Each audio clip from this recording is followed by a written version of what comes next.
అన్నం తింటారు, నీళ్ళు తప్పిపోయినాయి నీళ్ళు తాగుతారు. అదేవిధంగా స్వప్నంలో ఆకలైనప్పుడు ఏ ఆహారం తింటారు మీరు? తింటారు. జాగ్రత్తగా ఏమొచ్చినట్టు కదా. నీళ్ళు, తొడుకుండే బట్టలు, మరి ఆడ ఈండకి కూడా ఉపయోగిస్తుంటాము. స్వప్నమందు గోచరించిన వస్తువులు ఏ విధముగా జాగ్రత్త వస్తుందో వ్యర్థములో, అక్కడ నీకు పెద్ద ఇండ్లు కట్టించిండు, కోట్లు పెట్టి పాపం, నెలకు వస్తాను ఏమైందా ఇంట్లో డబ్బుడికి పనికొచ్చిందే? ఏం రాలేదు. ఆ విధముగానే జాగ్రత్త ఎందలి పదార్థములు స్వప్నమందును వ్యర్థములే. ఈడ కట్టించినవన్నీ కట్టించేది వద్దులే, ఫస్ట్ క్లాస్గా ఓడిల్ని పండుకుంటాం, అవునా? స్వప్నంలోకి వచ్చినట్టు ఆకలి అయింది, నీ ఓడిలన్నీ అడిపోయినాయి. ఇప్పుడు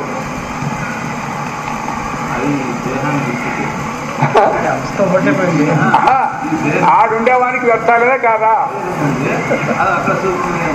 కాదు కాదు, యాదేహానికి పోయింది కాదు.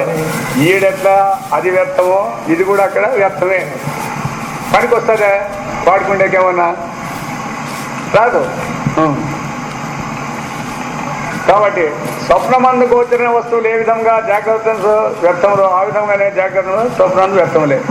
అనుభవం ఈ విధముగా ఉన్నను, ఇది మీ అనుభవమా లేకపోతే ఎవరైనా చెప్పిందే? స్వప్నంలో ఉండేటువంటి పనికిరావు, ఇక్కడ ఉండేది కూడా అక్కడ పనికిరావు అనేది వేదాలు చదివిన వాళ్ళే చెప్తారా, లేకపోతే శాస్త్రాలు చెప్తారా, లేదా ఊరిన మామూలు కూడా చెప్తారా?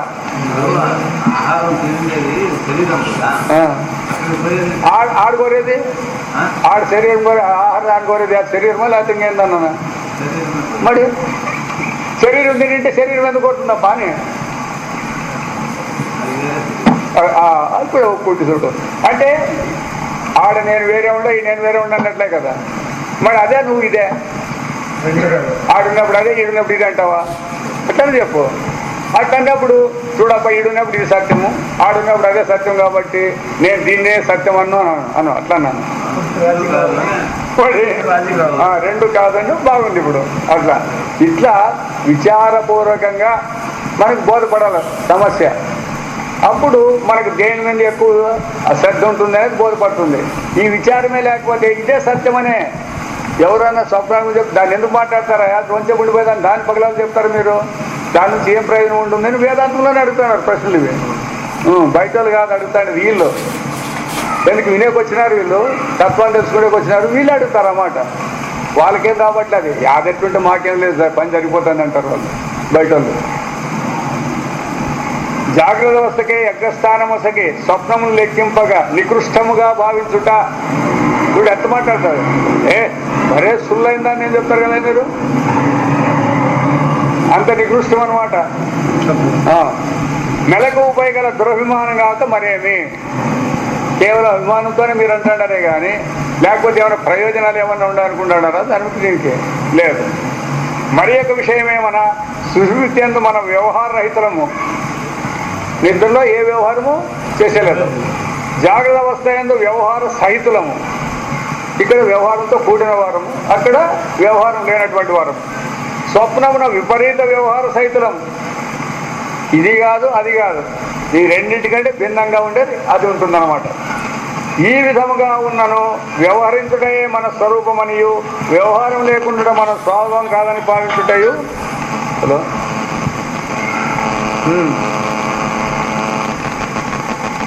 శ్రవణంలో ఉండవు మేము ఓపెన్ ఎవరు తిరుపతి రానక ఆ విడ్ముఖంలో గోవింద స్వామి వచ్చినాడు, ఆటిపోతాడు. రైట్, సరే. కాబట్టి జాగ్రత్త వ్యవహార సహితము స్వప్న విపరీత ఈ విధముగా ఉన్నను వ్యవహరించుటే మన స్వరూపం అని అంటాం. మనం వ్యవహారం చేసేదే మేము వ్యవహారం చేసేవాళ్ళని మనం ఇప్పుడు అనుకుంటాం కదా అని.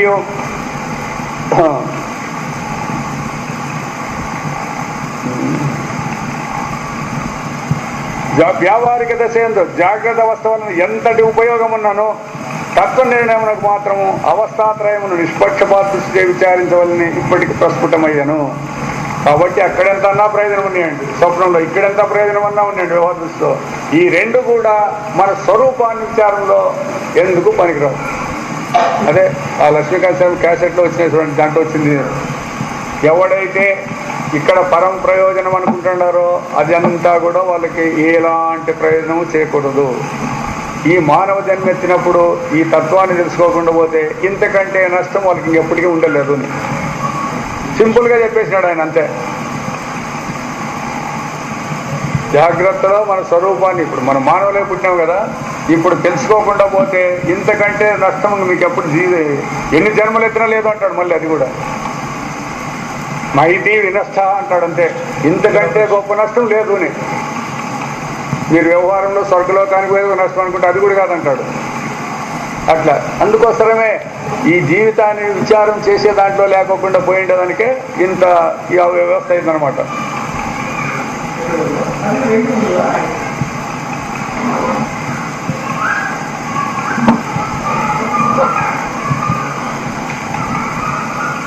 కాబట్టి అవస్థాత్రయం నిష్పక్షపాత దృష్టిచే విచారించవలని ఇప్పటికి ప్రస్ఫుటమయ్యాను. పక్షపాతం లేదు. మెలకు ఎక్కువని, స్వప్నము, నిద్ర, నికృష్టమని ఇట్లా విచారం చేయొద్దండి. పక్షపాతం లేకోకుండా చేసినట్లయితే మనకి అనుభవం అనేది ఏమనేది బోధపడుతుంది.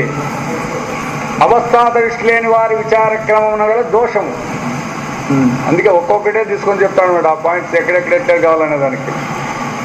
అవస్థాత దృష్టి అంటే ఈ మూడు అవస్థలను అనుభవించినట్ల ఏ విధంగా ఉందో ఆ అవస్థకు అనుకూలం చేసేది అవస్థాత్రయదృష్టి విచారం. అట్లా లేకుండా ఈ అవస్థలను ఒక దాంట్లో కూర్చొని మరి ఇంకో రెండు దాంట్లో విచారం చేసేది అది విచార దృష్టి లేని వాళ్ళ దోషము అనేది. అవస్థాత్రయ మార్గ వైశిష్ట్యమును తెలుపుటకు ముందు, దీని యొక్క విశిష్టత, దీని యొక్క గొప్పతనం చెప్పేదానికి ముందు మన దగ్గర ఏం సరుకుండాలో దాన్ని తీసేసేకి అది చెప్పితే అది పొందుతుంది. ఆ మార్గం అనుసరింపని వారి విచార విధానమునందు దోషములలో కొన్నిటిని చూపవలసి ఉన్నది. మేమంతా బుద్ధిమంతులు అంటాం కదా, చూడబ్బా నువ్వేమనుకుంటా బుద్ధిమంతుడు కాదనేకేం లేదు. అయితే నువ్వు ఇది మాకు పనికి వస్తుంది ఇట్లా అనుకుంటా చూడు, ఇది నీకు ప్రయోజనం చేకూర్చదు అని చెప్తే అప్పుడు అతనికి అనుభవం వస్తే దాన్ని ఇచ్చిపెడతాడు. అట్లా తెలుపుకోకుండా ఇది పనికిరాదు, ఇది బాగా పనికి వస్తుందని చెప్తే ఎవరు నమ్మేలేదు దీన్ని. కాబట్టి ఈ విచార మార్గానికంటే ముందు అవిచారంలో ఉండే దోషాలేవో చెప్పితే అప్పుడు ఈ దృష్టికి వచ్చేకి అనుకూలం ఉంటుంది. భౌతిక శాస్త్రములో జాగ్రత్త అవస్థను పురస్కరించుకొని ప్రపంచమును బాహ్య దృష్టిచే పరిశీలించి దాన్ని విడివిడిగా వివేచించుకొని పరిశీలించును. భౌతిక శాస్త్రంగా భూమి ఉంది, భూమిని తీసుకొని ఎన్ని రకాలు దీంట్లో ఉండే ఏటేటు ఉండే ఇట్లా నీళ్లు తీసుకుంటే నీళ్ళు తీసుకొని ఇట్లా అన్నీ బయట ఉండేదాన్ని తీసుకొని బాహ్య వస్తువులనే విచారిస్తారు భౌతిక విజ్ఞానం అంతా కూడా. కావున ఆ శాస్త్రములు విషయ ప్రపంచమందలి విద్యుత్కణము లేక ఏదైనా సూక్ష్మాతి సూక్ష్మ విభాగము అంత ప్రపంచమందలి అహంకారమను వారిని దాటి పురోగమింపజాలవు. కాబట్టి ఈ మనస్సు అనే దాని లేక రాలేదు. అది బయట మనస్సుకు బయట ఏదో కనపడతాయో దాన్ని విచారించే దాంట్లో యాటికైనా చేయొచ్చు. అయితే అంతఃకరణ నుండి దోషాన్ని చెప్పేసి సాధ్యమా? ఉదాహరణకు చూడండి, ఇప్పుడు మనం ఏదైనా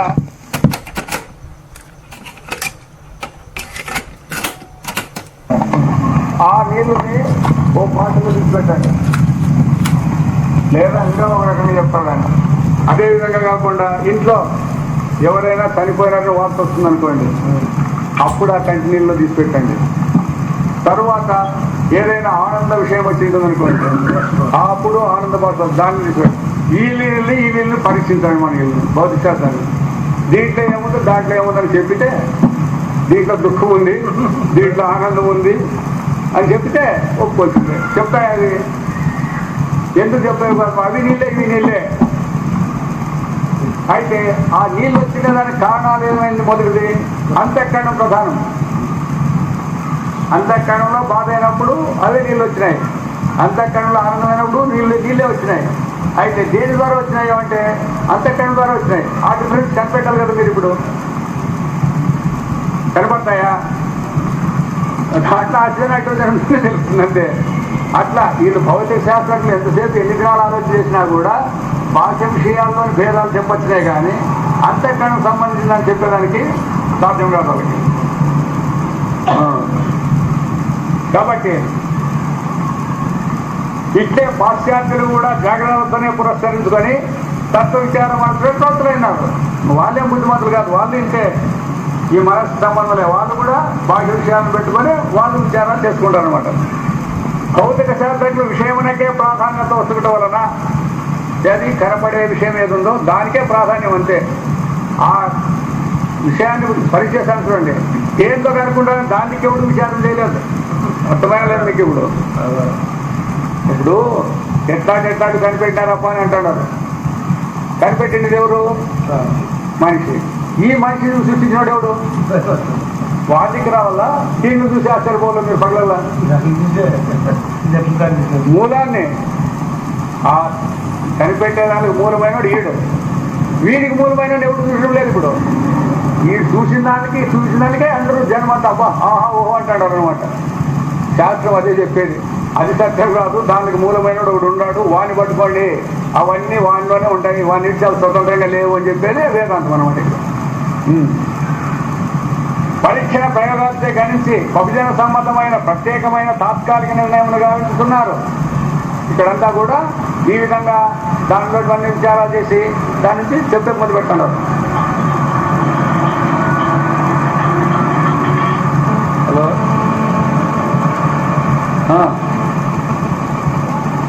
మేము శ్రవణం చెప్తాను ఇప్పుడు, మళ్ళీ తర్వాత శ్రవణం చెప్పుకుంటున్నాం ఇక్కడ.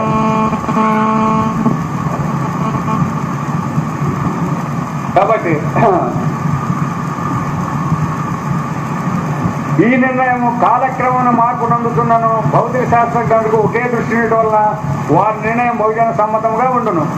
ఎందుకు అట్లా నిర్ణయం అందరూ ఎందుకు ఒప్పుకుంటారు తప్ప దీంట్లో వాళ్ళు చెప్పిందానే ఒప్పుకోదనేవి అంటే అందరూ కూడా కాలము దేశానికి కట్టుబడి ఉంటాం మనమందరము. కాబట్టి కాలదేశంలో ఏ నిర్ణయాలు వస్తే దాన్ని ఊహనేకి ఎవరికి చేత కాదు. అవునా కదా? నేను అది ఒప్పుకోనప్ప అంటే ఎందుకు ఒప్పుకోవు? కాలం దేశంలో నువ్వు ఉండవా లేదా? కాబట్టి ఒప్పుకొని తీరాలా. ఇది బహుజన సమ్మతం. ఇది కానీ తత్వ విచారకులకు తర్కమే ప్రధాన సాధనంగా వారు తమ ప్రత్యేక దృష్టికోణంలో తర్కించుతున్నను వారి అందును వైమత్యం ప్రబలను. వాళ్ళ కూడా భేదమే. వాళ్ళంతా తర్కానికి అడుగుతారు. వాళ్ళంతే ఉంటే కనపడాలి. అవునా కాదా అని అడుగుతారు వాళ్ళు. ఉంటే కనపడాలి కదా. కన్ను ఉంది, రూపాన్ని కనపడుతుంది. చెవి ఉంది, శబ్దాన్ని కనుకుంటుంది. మీ పరమాత్మ ఉన్నా అంటారు కదా, నెట్ కనుకోవాలా? యా ప్రమాణాన్ని తెలియబడతాడు. తర్కం ఏం చెప్తారు? ఇప్పుడు మీరు అప్రమేడ్ గిప్రమేడ్ అనేది పదం మీరు వేరే మాకొద్దు. ఉండాడు అంటున్నారు కదా, ఉంది అంటున్నారు కదా, కనపడాలి కదా. ఉండి కనపడుకోకుండా వెళ్ళిపోతుంది. ఉండేది కనపడకపోతే మరి ఇదంతా ఉందని కదా మీరు ఎవరు చేస్తాడు. అది నమ్మాలని పని లేదని సిద్ధాంతం వేదాంత వేళ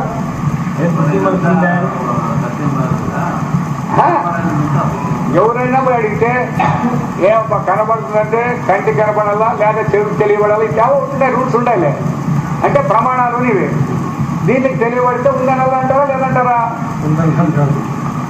మరి మీరు పరమాత్మ ఉన్నాడు, అన్నిటికీ అదే మూలం అంటున్నారు కదా. మరి అన్నిటికీ అదే మూలం అయితే మరి యాదానికైనా ఉదానికైనా తెలుసాలి కదా.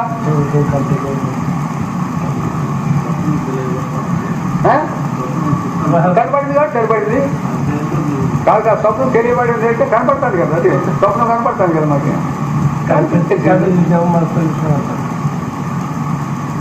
అది ఏం చెప్పినా కూడా అందుకే తర్కం వల్ల అంటే అది. అందుకే వేదాంతం అనేది ఇట్లా తర్కాలు గిర్కాలకి ప్రమాణాలు దొరికేది కాదని మొదటే తెలుసుకోండి అనమాట. పరమాత్మ స్వరూపాన్ని తర్కం ద్వారా తెలుసుకునే కాదు. అయితే తర్కం ద్వారా తెలుసుకునే కాదు, మీరు ఉపయోగించే తర్కం మాత్రము అంటారు కదా సత్యం కాదని. మీ దానికి తర్కం ఉంది కదా. కాబట్టి దీనికి కూడా తర్కం ఉందబ్బా. ఎటువంటి తర్కం అంటే అనుభవానికి తర్కం ఉంది. మా దానికి వేదాంతానికి అనుభవానికి తర్కం ఉంది. మీరు పరమాత్మ కానరాలేదంటారు కదా, అంటే కానరాలేదు కదా, లేడన్నా అనేక మీకు అది అంటుంటారు కదా. మీరు ఇప్పుడు మీ మనస్సు బుద్ధి మీకు ఎవరికైనా కానొచ్చిందే?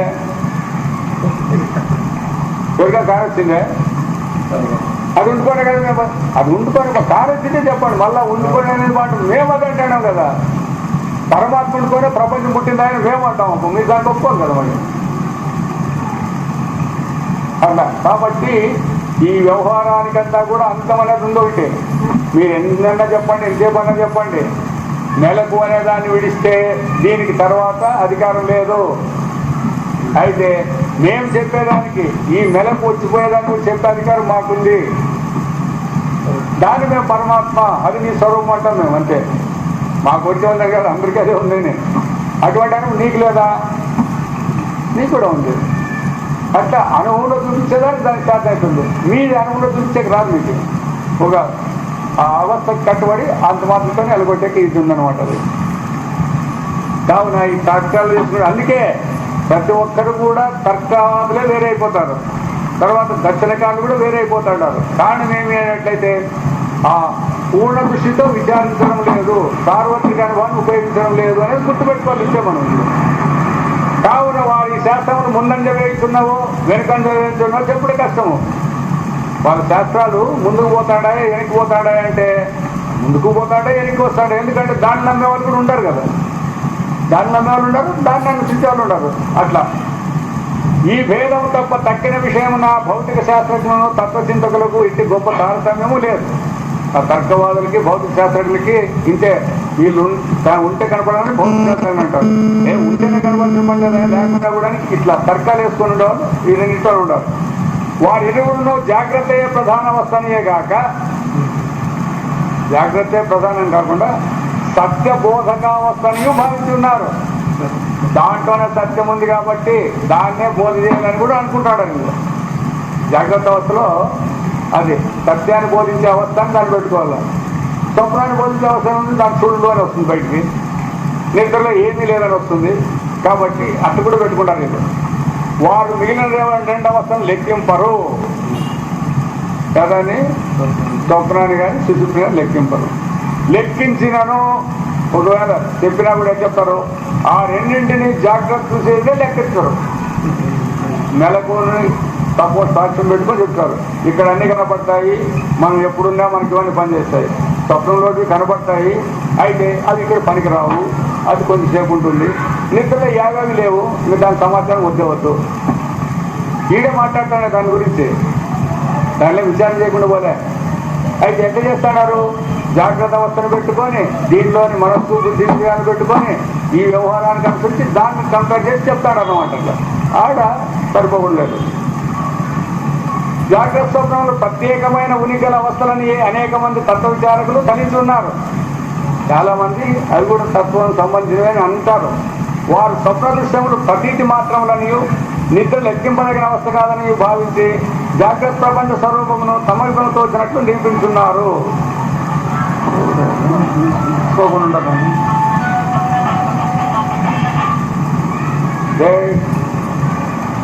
ఉరుకొండలో ఉన్న ఏమే ఎవరు ఏమంట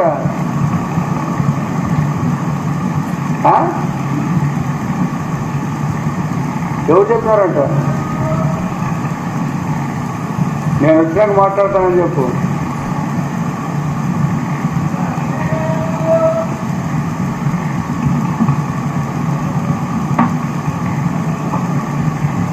ఇట్లా కాబట్టి ఇక్కడ తత్వాన్ని మనం విచారించేటప్పుడు అనవపూర్వకంగా ఇక్కడ మనం మాట్లాడుతున్నాం. అవునా కదా? వేరే విధంగా ఏం మాట్లాడడం లేదు. అయితే విచారంలో ఉండే వాళ్ళు అనుభవాన్ని పెట్టుకోలేదు, వాళ్ళ భావాలను పెట్టుకొని వాళ్ళకు అనుకూలంగా ఎట్లా తెలిస్తే అట్లా వాళ్ళు మాట్లాడుతూ ఉంటారు అన్నమాట.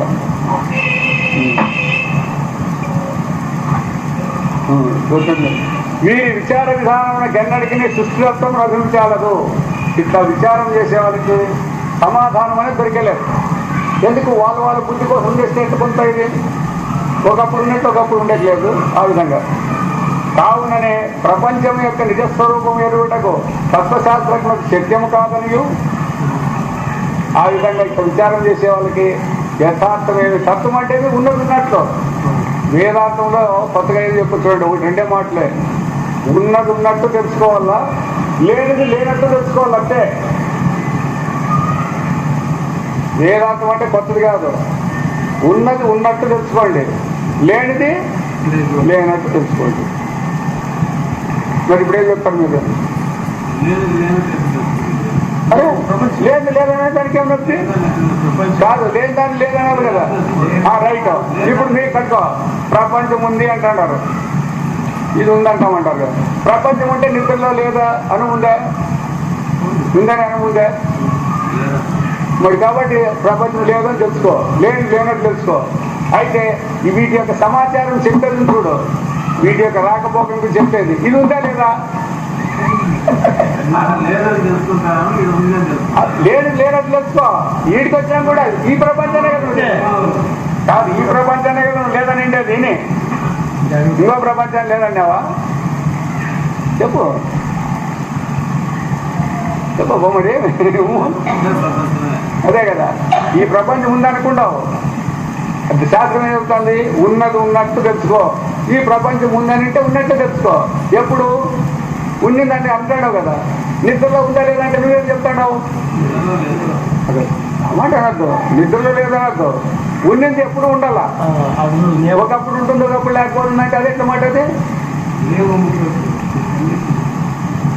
చెప్పు కండిషన్ చెప్పు, నీ అనుభవం చెప్పు, మళ్ళీ వేరే వాళ్ళతో. ఆ పదాలు ఇప్పుడు అప్పుడు అంటే కదా, అది కూడా ఒప్పుకో. ఇప్పుడు అప్పుడు అనేది మెలకులో ఉపయోగించే పదాలా లేకపోతే నిద్రకి మెలకు ఉపయోగించే పదాలా? చచ్చిపోయినప్పుడు కూడా మీరు ఉండాలప్ప అంటే మీరు ఒప్పుకుంటారేంపా? ఒప్పుకుంటారా? తెలియదు అంటే మరి ఇదే తెచ్చింది, ఇది మాత్రం ఎట్లొచ్చా? ఇది మాత్రం తెలిసి అప్పుడు ఇప్పుడు అనేది ఎట్లొచ్చా? ఇప్పుడు కాలం ఉంది, నిద్రలో కాలం లేదు. అప్పుడు అనే పనులు దానికి ఎట్లా తగిలిస్తారు? ఎట్లెక్కడ ఎందుకే ఆ అనుభవం అనే దాన్ని పట్టుకుంటే ఇవన్నీ ఎగిరిపోతుంటాయి.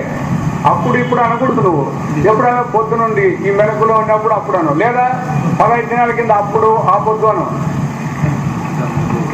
20 ఏళ్ళ కిందటాను అది మెలకులోనే, 50 ఏళ్ళ కిందటాను అది, లేదా 1 గంట కిందను అది, అప్పుడే ఇప్పుడు ఇప్పుడే. అయితే నిద్రకి జాగ్రత్తకి పోల్చి అప్పుడు ఇప్పుడు అంటే ఎట్లా? అవి రెండు ఒకేసారి ఉండింటే, జాగ్రత్త నిద్ర రెండోసారి ఉండింటే, లేదా ఒకే దేశంలో ఉండింటే అప్పుడు ఇప్పుడు. అందుకోసమే ఆ విధంగా మనం విచారం చేయకోకుండా ఇట్లా కంపేర్ చేసుకొని పోయాం అనమాట. ఇట్లా కంపేర్ చేసుకునే దాని నుంచి డిఫరెన్సెస్ వస్తాయన్నమాట.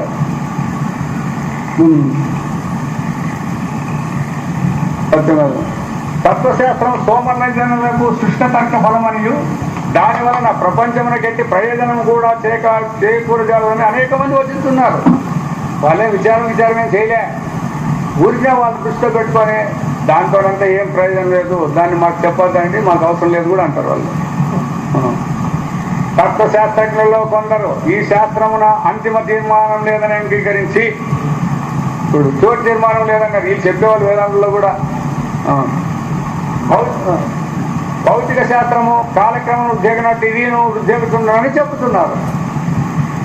ఇప్పుడు దాంట్లో వీళ్ళు అడిగినారు ఏమని, మనం కూడా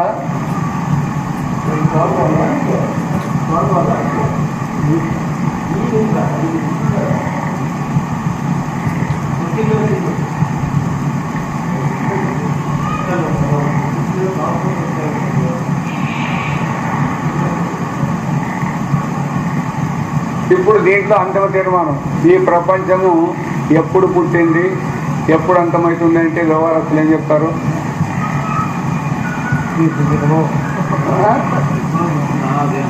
అనాది అంటే ఎప్పుడు అంతమవుతుందంటే అనంతము అంటారు. అవునా? వేదాంతం చెప్తుందంటే ఏం చెప్తుందంటే దీనికి ఆది అంతాలు ఉండాలంటుంది. నీకు మెలకు వస్తే ప్రపంచం ఉంది, అవునా లేదా? నిద్రపోతే మరి ఆది అంతాలు అనాది అనంతమని తలకాయలు ఎదుగుతారు ఇట్లా అని చెప్తున్నది. నిత్య ప్రళయం వద్దు, ఇది రెండు చెప్పు అంటే ఇది నిత్య ప్రళయం కంటే ఇటు పెట్టాలి వేరే, లాస్ట్ పోయినా కాదు వేరే. ఇప్పుడు వీళ్ళు ఉండేదానికి ఆది అంతాలు లేవంటున్నారు కదా. మెలకు వచ్చినప్పుడు నీ ప్రపంచం ఉంది, మెలకు లేనప్పుడు మరి ఆది అంతం తెలిసిపోయినా లేదా? అయితే ఈ ప్రక్రియ మనకు తెలియనందువలన ఏమంటాము ఆది అనంతమని పేర్లు పెట్టుకొని వ్యవహారం చేస్తాడు.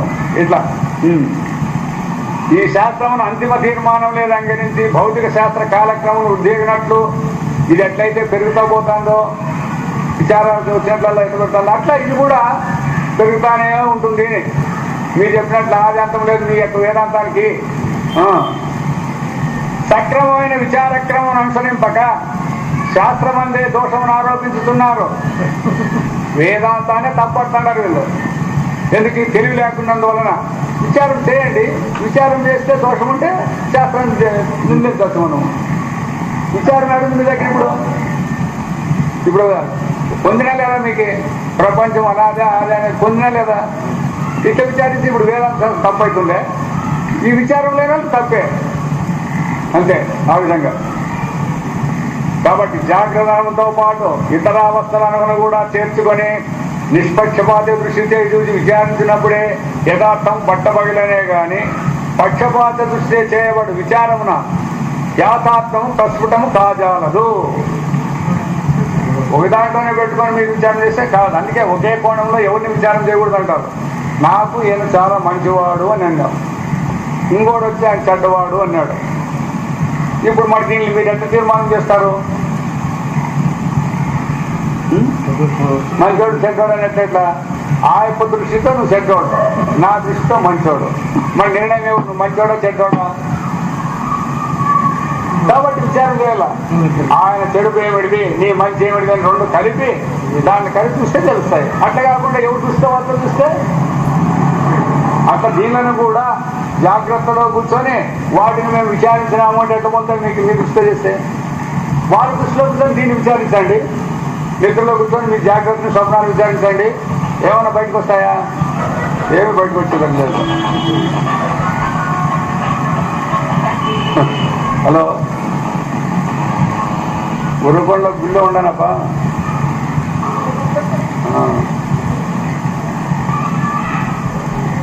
వద్దులే, వద్దు.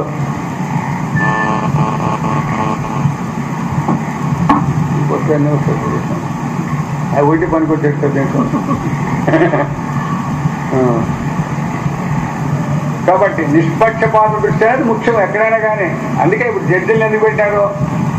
ఇద్దరు చెప్తారు నా సత్యం నా సత్యం ఇద్దరు చెప్తారు. ఇప్పుడు జడ్జి ఒకటికి మొగ్గాల బంధువు అని ఉంది కానీ ఒకటి వస్తే నిష్పక్షపాత దృష్టి అవుతుంది. అది ఆంటో దోషాలు దీంట్లో దోషాలు రెండు వినల్లా, దాన్ని వేరుపరిచి తన నిర్ణయం మీద చెప్పాలా.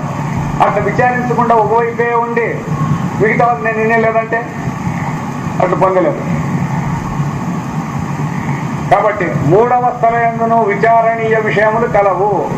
ఇప్పుడు వాళ్ళ దాంట్లో చెప్పినారనమాట, విచారింపనప్పుడు దోషాలు ఏముండని చూపించినారు. ఇప్పుడు కాబట్టి మూడవస్థలను విచారించినట్లయితే ఇది సరిపోతుంది అని మూడింటిని కూడా విచారించాలా. ఒక జాగ్రత్తనే కాదు, స్వప్నాన్ని నిద్ర తీసేదండి విచారం లేకుండా. మూడింటిని విచారిస్తే దాంట్లో మనకు కావాల్సిన అంశాలు ఉన్నాయి అని చెప్తారు.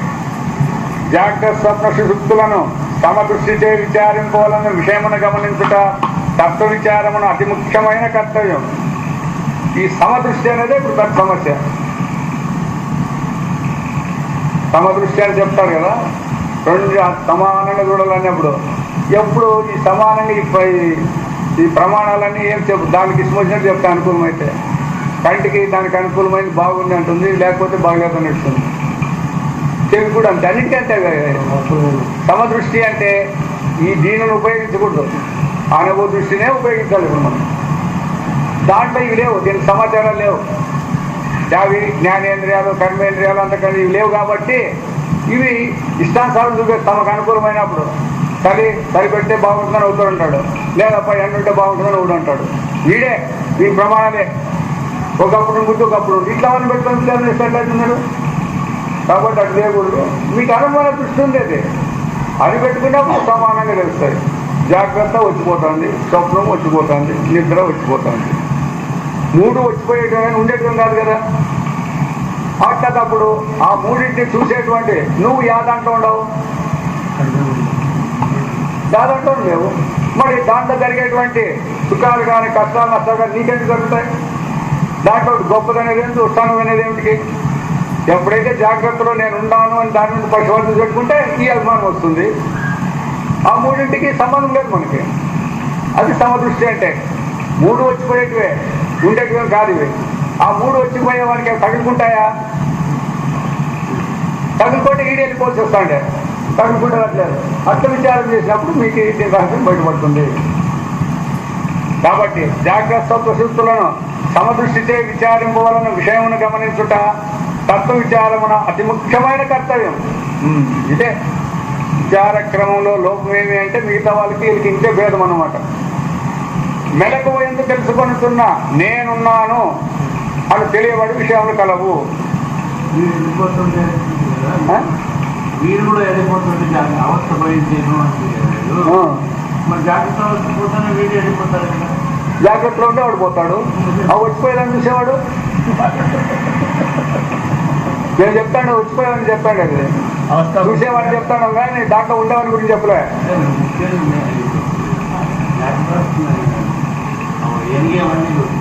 మీరు దాని గురించి చెప్తాడు. అందుకే వాళ్ళకే మీకు ఇంత అవసరం లేదు, వేదాంతం అవసరం లేదు. వాళ్ళకి జాగ్రత్త పడే వాళ్ళకి ఈ వేదాంతమే అవసరం లేదప్ప. మాకు దీని నుంచి బయటపడాలనే వాళ్ళు ఉంటారు చూడండి. ఇప్పుడు మేము బోర్డులో ఉంటాము, దీని నుంచి బయటపడాలంటే పర్వాలేదు. జైల్లో ఉండేవాళ్ళు లేదప్ప, మేము జైల్లో ఉన్నప్పుడు మాకు అన్ని దొరుకుతాడా, ఇక్కడ బయట ఉన్నా దొరికే కష్టమేమో, ఈడ ఎవడు మమ్మల్ని కొట్టేదా తిట్టలేదా అన్ని మాకు తిరిగి ఇదే పేరండి అప్పుడు ఉండప్ప అంటారంటే. అయితే అవి ఎన్ని భోగాలు అవి స్వతంత్రం లేదు కదా,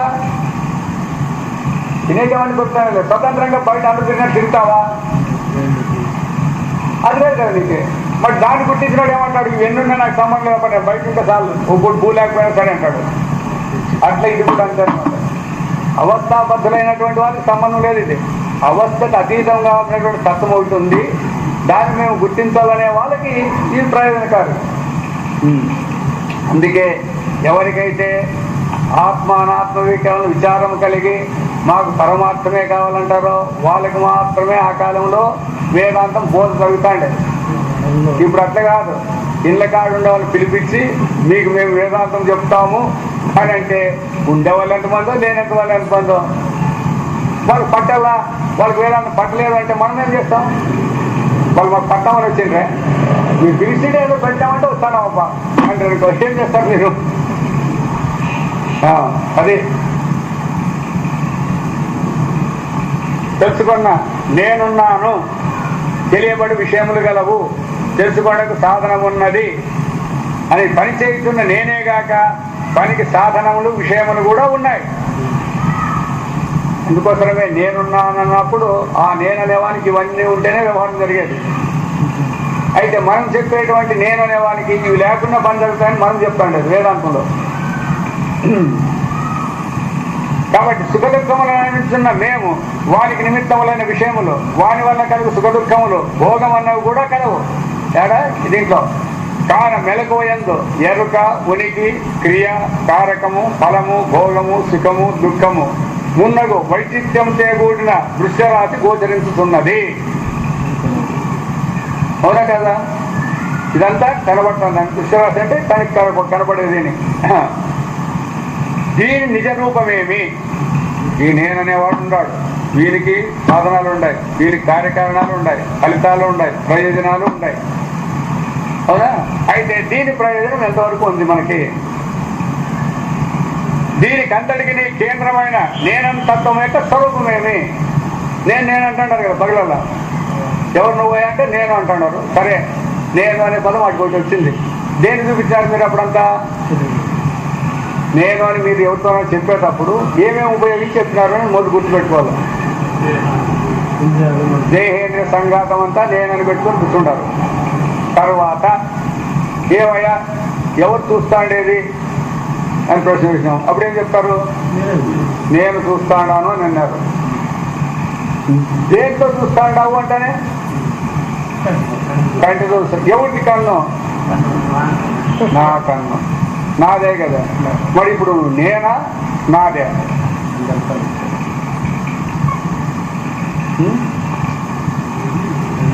ఇంచేపు నేనంటావు, దాన్ని ఇంచేపు నాకంటావు. దేహం నాదంటావు. మొదటేమో దేహము, ఇంద్రియాల ప్రాణం అంతా నేను అనిటివి. ఈ దేహం ఎవరిదంటే నాది, ఈ కళ్ళు ఎవరు అంటే నాది. అంతమంది నావేమంటాడు. మరి ఇప్పుడు నేనా నాదే చెప్పండి, ఇప్పుడు చెప్పాను. సరే సమాధానం కాదు. సరే రెండు కనుకోండి, నేను నాది రెండు ఒకటి అవుతాయి ఎప్పుడన్నా. సరే ఈ ఇల్లు ఎవరు నాది, నువ్వు నేను, ఇల్లు నువ్వు కలుస్తారా? మరి కలుపుకొని మాట్లాడతామంటే సరే ఎట్టు కలుపుకుంటా ఎట్టు కలుస్తాయి ఇదేవి వేరు వేరు ఉండేది కలుసుకుంటాయా? మరి ఆ విధంగా రావాలి. అదే చెప్పండి అనమాట. దీనికంతటికి కేంద్రమైన నేనన్న తత్వం యొక్క స్వరూపమేమి, వీనికి గల భేదము యొక్కయు వీనికి గల పరస్పర సంబంధం యొక్క తత్వమేమి. ఈ విషయాలు ఇవన్నీ చెప్పినారు. నేను అనేవాడు వీళ్ళందరూ ఉండాలని చెప్పినారు కదా. వీటికి సంబంధం ఏమి, వీటికి ఎంత సంబంధం కలుపుతారు మొత్తం.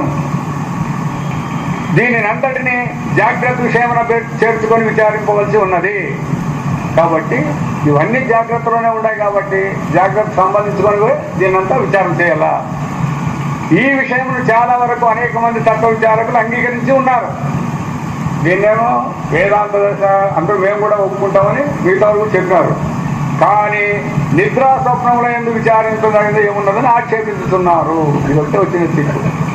జాగ్రత్తకు మేమంతా ఓకే. అయితే మీరు నిద్రా స్వప్నాలు కూడా దీంతో సమానము, దీన్ని కూడా విచారించాలంటారు కదా, ఏమి దీంతో ఉండేది అని అక్కడ డీవియేషన్ మళ్ళా. కానీ నిదానముగా పరిశీలించినతో వాని యందు విచారణీయాంశం కలదని తేట తెల్లమగును. కొంచెం ఆలోచన చేస్తే, ఆలోచన అంటే ఎట్లా మనసుతో బుద్ధితో చేస్తే మనకు సులభంగా దొరకదు. ఇది చెప్తుంది. మనం ఈ విచిత్రమైన జాగ్రత్త అనుభవించుతుండగా అకస్మాత్తుగా మనలను సుషుప్తి ఆవరించి ఈ విషయమును సంపూర్ణంగా తుడిచివేస్తున్నది కదా. అయినా వీళ్ళు ఒప్పుకోరు అన్నమాట. నేను నిద్రపోతే అదే అడిగిపోయింది అంటారు వీళ్ళు. వీడు చెప్పేవాళ్ళు కావాలండి. మేము నిద్రపోయినంత మాత్రం చేత ప్రపంచం ఏంటి తుడుచుకొని పోతుంది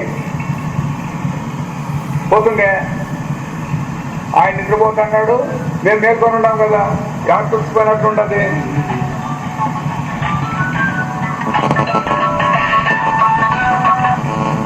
హలో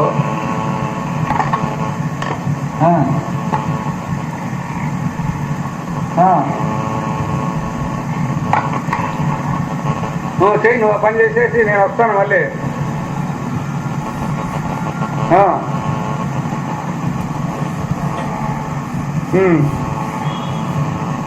చెయ్యి.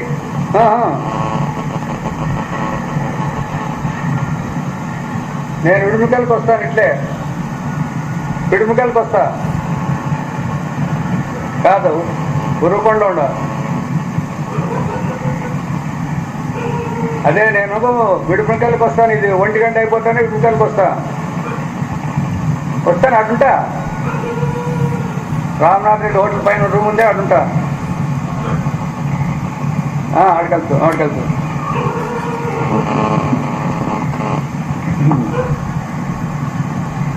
కాబట్టి జాగ్రత్త వింటుండగా అకస్మాత్తుగా మనలను సుషుప్తి ఆవరించి ఈ విశ్వమును సంపూర్ణంగా తుడిచివేస్తున్నది కదా. అప్పుడు ఈ జాగ్రత్త ప్రపంచం ఇందు మన గల ఆదరణమానములు, మన వ్యవహారంలో కారణమైన సంకల్పాదులు ఎద్దడికి వెళ్ళినాయి. నిద్రలో ఈ నేననేవానికి ఈ దేహాలు, దీనికి సంబంధించినవి, ఇంటికి, ఇందు, భార్య, పిల్లలు, ఇవన్నీ ఆడిపోయినాయి. అయినప్పుడు ఆడిపోయినాయి. మరి అవస్థ పాటు ఎవరు తీసుపెట్టి పదాలు వస్తాయి, అందరికీ వస్తాయి. పదాలు నేర్చుకున్నారు కాదు, ఇక్కడ అనుభవం కావాలి మనకి. ఇప్పుడు అట్లా నీకు అనుభవం రావాలి కదా. అది ఉండాయా లేవా, ఉంటే ఎట్లుండే, ఏడుండే, ఉండాయా లేవు.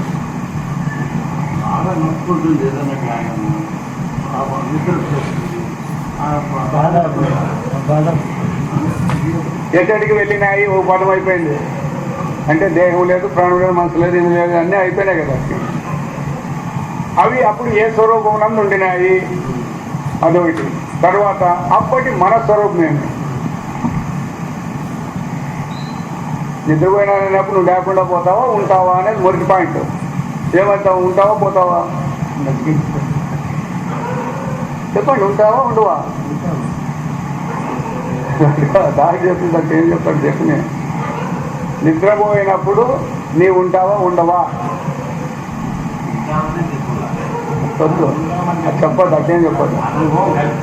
ఉంటానన్నాను, ఉండి ఉంటానన్నాను, ఏదన్నా నీ ఇష్టము. సరేలే, ఉండాననే అనుభవం లేదు, లేననే అనుభవం లేదు అంటావు. అదన్నా ఉండే.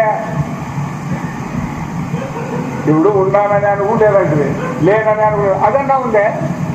అదెట్లేదు నీకు? అదెట్లేదు కానీ ఉన్నాననే అనుభవం లేననే అనుభవం అన్నాడు. నీకు అనుభవంలోకి రావాలి కదా ఆడ. అది కూడా లేదు, మరి అది కూడా లేదని చెప్తే అంత సులభంగా వదిలేదట్లేదు. కష్టమే. ఏమీ లేదని వస్తే ఆ ఏమీ లేదని చెప్పేదన్నా ఉంది కదా.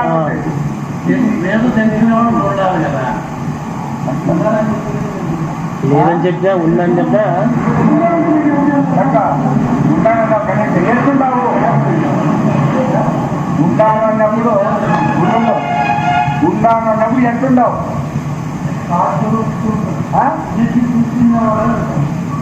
రైట్, అన్ని చూసేవాడుగా ఉన్నాడు కదా. ఏంటంటే కనపడతాడు ఆయన్ని?